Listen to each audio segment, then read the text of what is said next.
અમરેલી જિલ્લાના જાફરાબાદ તાલુકાના ચિત્રાસ્તર ગામે દીપડાનો હુમલો કરતા 7 વર્ષની બાળકીનું મોત નીપજ્યું। વન વિભાગના અધિકારીએ આપી પ્રતિક્રિયા। બાળકીને જાફરાબાદ સરકારી દવાખાને લાવવામાં આવે તેવી ઘટનાની જાણ થતાં અમરેલી જિલ્લા યુવા ભાજપ પ્રમુખ ચેતનભાઈ શિયાળ અને ભાવેશભાઈ સોલંકી ઘટના સ્થળે પહોંચ્યા। ચિત્રાસ્તર ગામે વાડીએથી ઘરે પરત ફરતી વેળાએ 7 વર્ષની બાળકી પર દીપડાએ હુમલો કર્યો હતો। ખેતમજૂર પરિવારની દીકરી ઉપર દીપડાનો હુમલોથી બાળકીનું મોત થતાં વન વિભાગ દ્વારા વહેલામાં વહેલી તકે બાળકીના પરિવારજનોને સરકાર દ્વારા 10 લાખની સહાય મળે તે બાબતે જણાવ્યું હતું। દીપડાના હુમલાથી 7 વર્ષની બાળકીનું મોત થયું। દીપડાએ 7 વર્ષની બાળકીને ગળાના ભાગે પકડતા બાળકનું ઘટના સ્થળે જ મોત નીપજ્યું।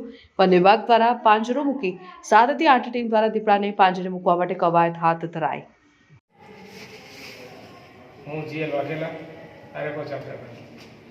આજે ચિત્રાસર ગામે સાંજના સમયે એક દીપડા દ્વારા માનવ ઈજા થઈ, જેમાં 7 વર્ષની બાળકી કે શત્રુપાબેન જોધુભા બાભણિયા કે એમની સાથે વાડીએ હતા અને માતા પિતા અને બીજા લોકો વાડીમાં કપાસ રહેતા હતા અને સાંજનો ટાઈમ હતો અને ઘરે આવવાની તૈયારી કરતા હતા। 5:30 જેવો ટાઈમ થયો હશે તો એમના પિતાની આગળ આવી જતા હતા અને મમ્મી એમની પાછળ આવી જતા હતા અને બાળકો બે ત્રણ એમના મમ્મીની પાછળ બે ત્રણ બાળકો હાલા આવતા હશે, પાછળ તે દીકરો હશે છુપાયેલો।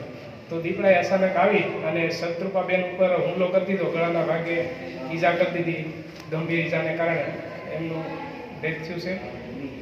ખૂબ જ દુઃખથી કહેવું પડે કે બાળકીનું ડેથ થયું।